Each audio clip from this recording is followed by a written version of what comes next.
Meet me at the Eagle, Jawn. I know you're my people, and I can't stop thinking about the world's fairs.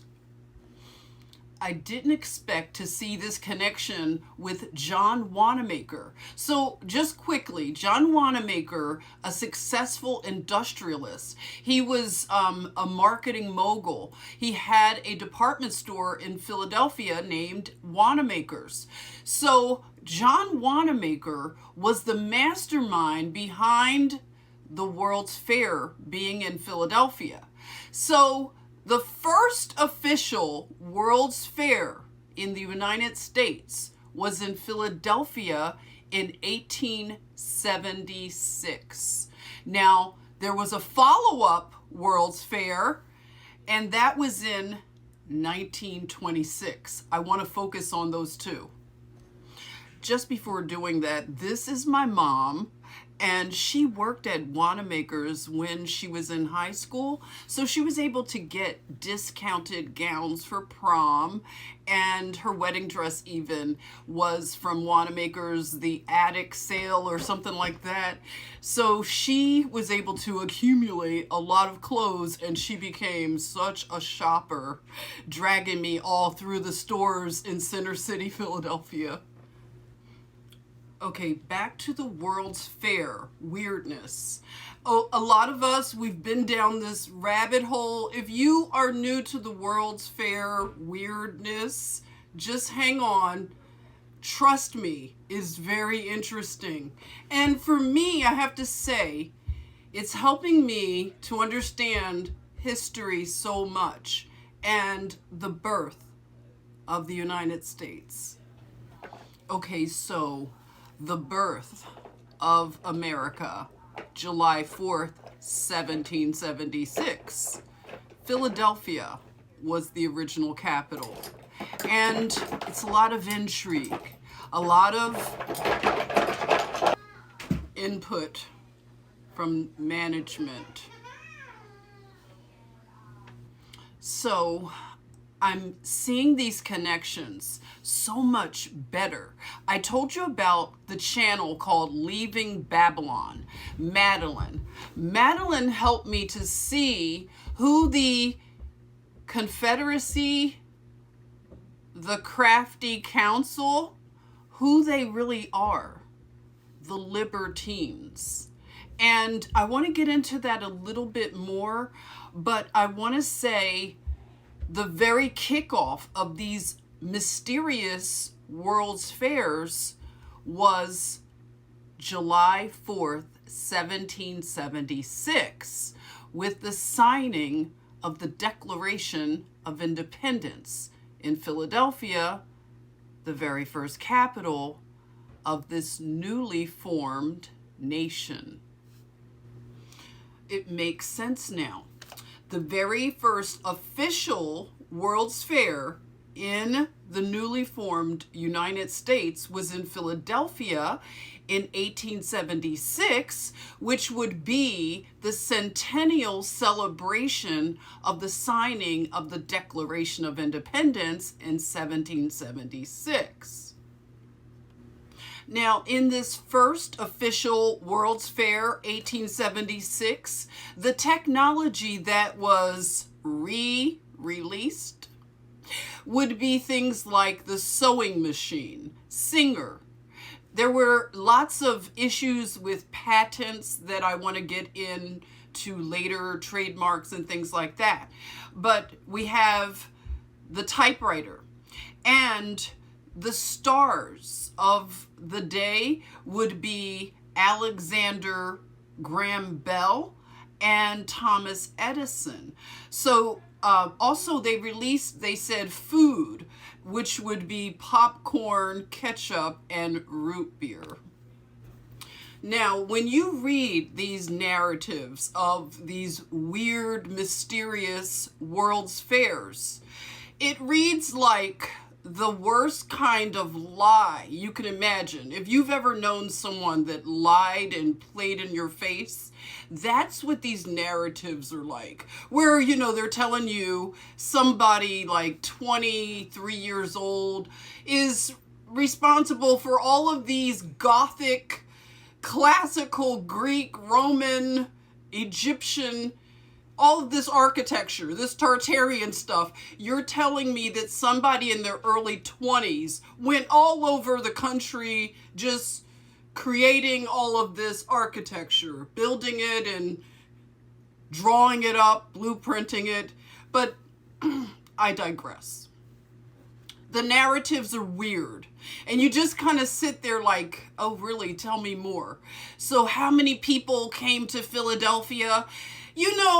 I'm not going to quote the amount because I don't believe it, but I'm just making the point that when you think about these times in the 1800s and the population in this new nation wasn't that big, right?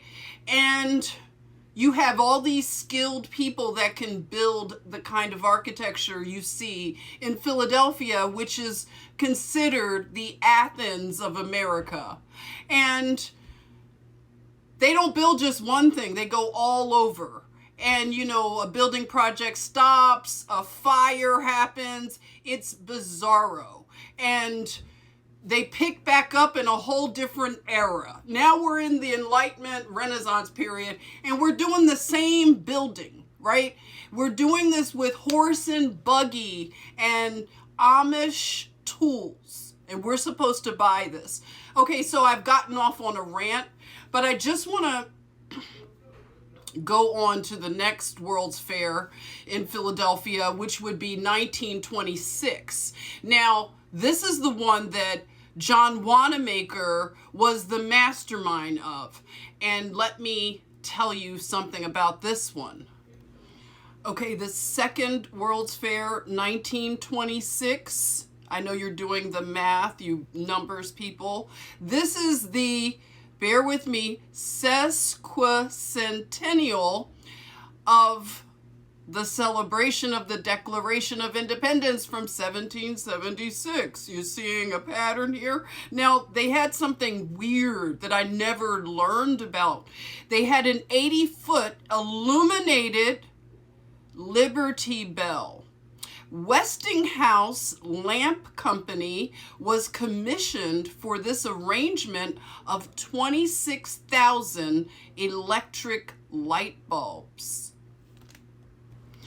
Another interesting exhibit would be the Forum of Founders. Again, a lot of the language when we talk about the architecture all around America, it will use the term, it was founded, okay? Just note that. So the Forum of Founders had 13 pylons representing the 13 colonies. There was also an exhibit of a 175-foot Tower of Light, and it was designed to cast a beam 70 miles. Now, I want to just say that the architecture that was so-called built for these exhibits, they tell us these narratives that they were built with stucco and they are facades. But if you go and see Memorial Hall, you will know that these were not facades and they were absolutely amazing architecture that there is no good answer for who built it, really. And I'm going to continue to go down this path of history connected to Philadelphia because I'm beginning to see this whole thing about a confederacy. Even with going back to Jawn Wanamaker, his stores were sold to a confederacy. Macy's is now where that store used to be. But there was a confederacy. By the way, there were presidents that were before George Washington, okay? Another story, I'll get into that another time. But something happened, and these terms like liberty and freedom, they're not what I initially thought they were. The libertines are in rebellion and a revolution against the Most High Yah. Let's take a look at some of the imagery around Philadelphia's World's Fairs. Seems like they had a thing for towers and Egyptian pyramids. And to learn that Jawn Wanamaker of Wanamaker Department Store was the mastermind of one of the World's Fairs, that was the Sesquicentennial. Just looking at him, he gives off that top hat thing, the Monopoly guy, right? The banker, the tricks. They said he was a marketing mogul, Jawn Wanamaker. In fact, you couldn't get a better marketing trick than meet me at the Eagle. If you're from Philly, you know this is the meeting place, an Eagle inside of his department store. It gives off a little bit of the, I don't know, let me think.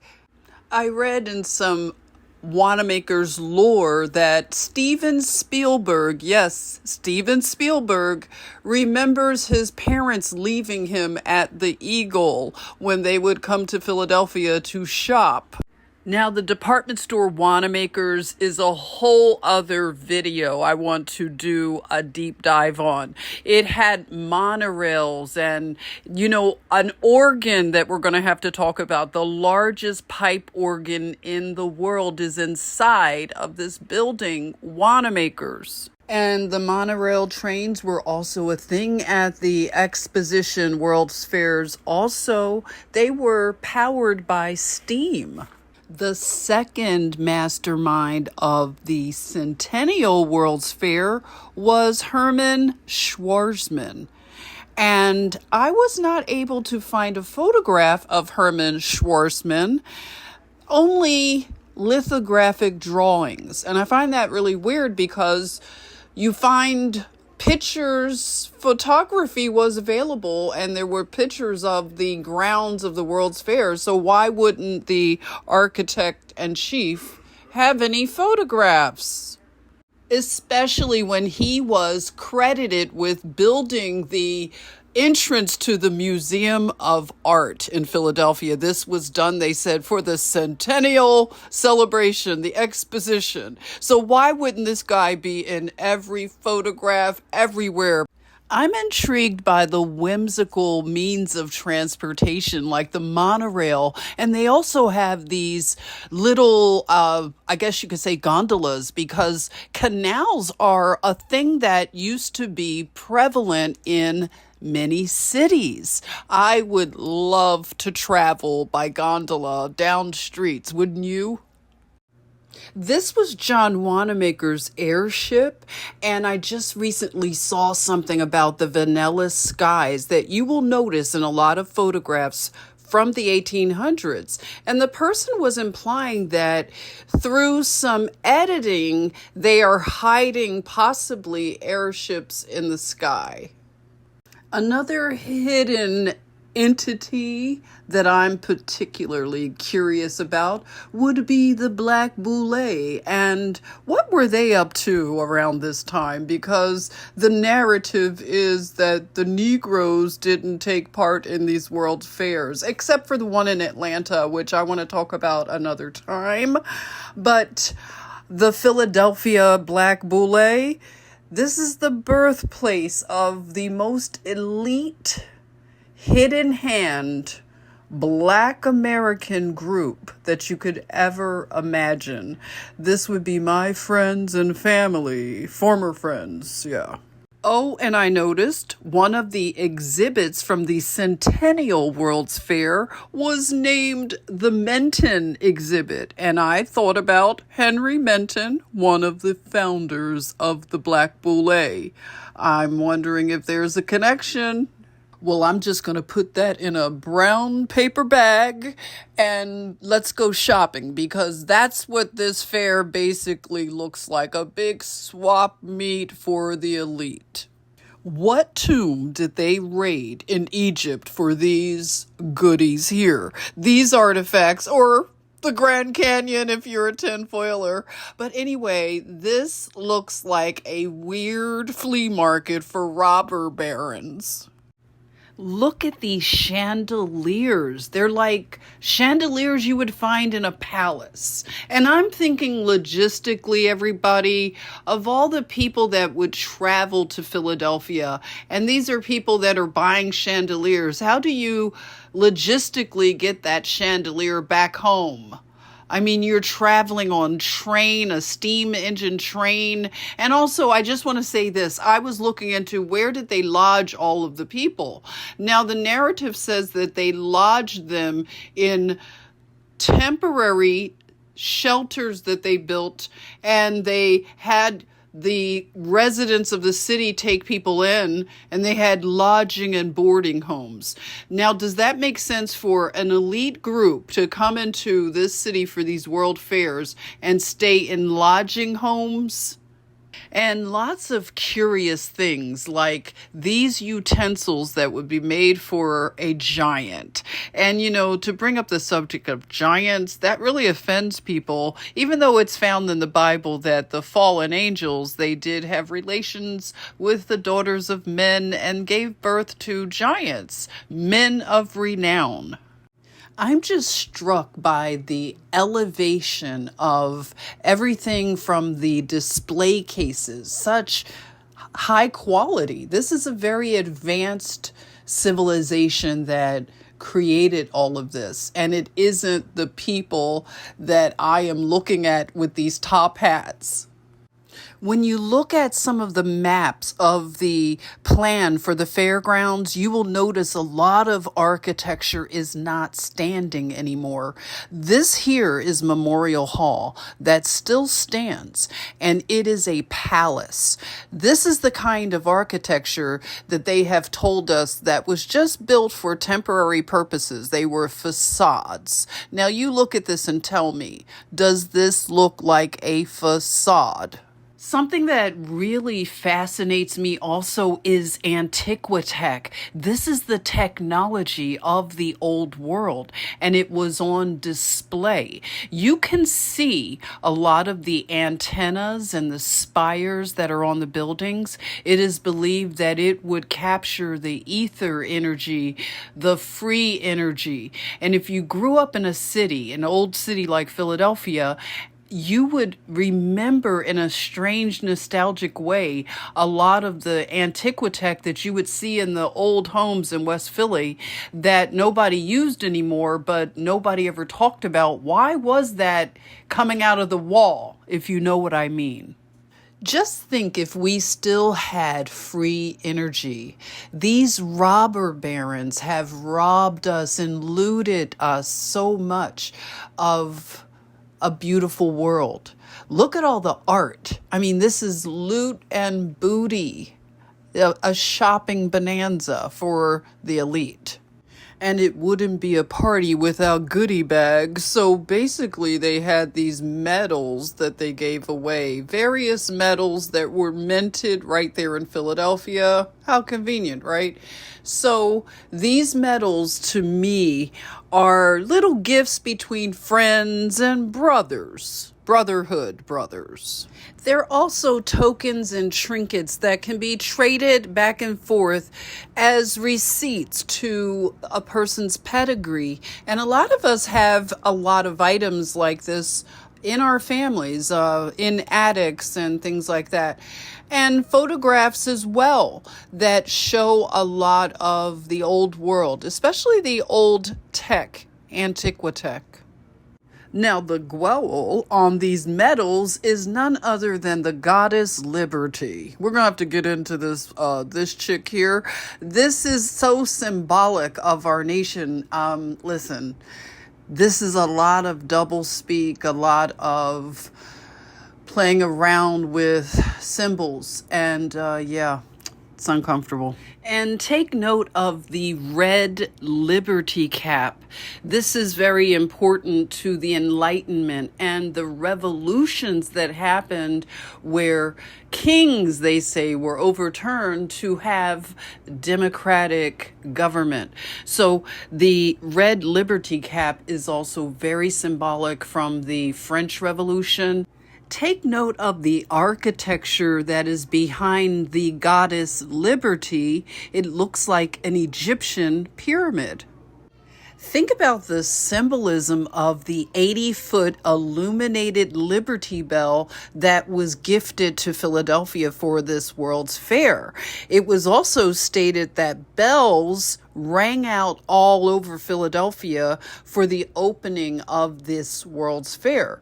And I want to look more into bells because there's something about the frequency and healing power of these bells, as well as the organs, the pipe organs. I could get into a whole thing about pipe organs, and there is a cherubim that actually had pipe organs in his body, but that's for another time. Well, actually, we have time. The libertines actually worship this cherubim that once had a glorious position and fell. So through him, they are also fallen, as well as this entire system and experiment in government. Women were really targeted around this time of enlightenment to follow the goddess Liberty, to have freedom through the feminist movement, but it was a trick bag and turned out to be enslavement when we look at it in retrospect. And also they needed another tax base. The torch of liberty for the goddess of freedom. This enlightenment is nothing other than Prometheus giving the fire to common man. So we're talking Nephilim and the hidden technology and knowledge being given in exchange for what? It was all a lie. We fell for the deception. But look at this building that was once standing in Philadelphia, and it was destroyed because we were told these were facades and temporary structures for these fairs. And you can see the Antiquitech at the top of the building. Again, free energy. A lot of these Jawns need to be reevaluated. These so-called icons and heroes of history. A lot of them had double allegiances. They were more loyal to, well, we think another country, another government, but I see these were the libertines that are more loyal to Lucifer than the Most High Yah. They sold us out to the light bearer, and it is very hidden and occulted that I can see some people, they really believe that the Lady Liberty is not a lady, but represents the light bearer Lucifer, and that Lucifer was set loose from his chains for a short season. And we have the timeline all confused as to where we are in history. Speaking of history, this was a strange gift from the modern Romans to America. Not sure what they're trying to say about liberty and the goddess of freedom here. You can let me know what you think. I wanted to add this modern event that was very weird. Wendy Williams, who was once driven out of New York City by Diddy, and we took her in down in Philadelphia. But anyway, she was dressed as, Lady Liberty when she fell. And that's the whole thing, fallen. By the way, the term Nephilim means fallen. And I want to add this gold coin into this whole discussion of Lady Liberty. And you see the eagle. Everything now, all the symbols have to be reevaluated.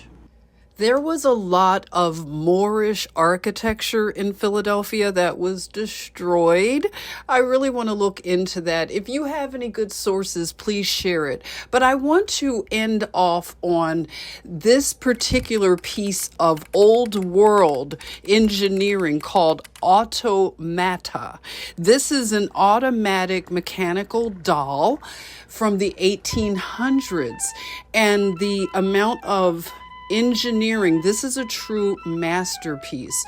If you look at the fine work in this particular piece of automata. Anyway, thank you for this review of the world's fairs. I could not possibly do this in one sitting. I will have to cover more pieces of this amazing part of our history that will help us to understand so much about where we are in time. If you have anything to add, I will appreciate looking at the chatmosphere. Take care, and I will continue to research the old world.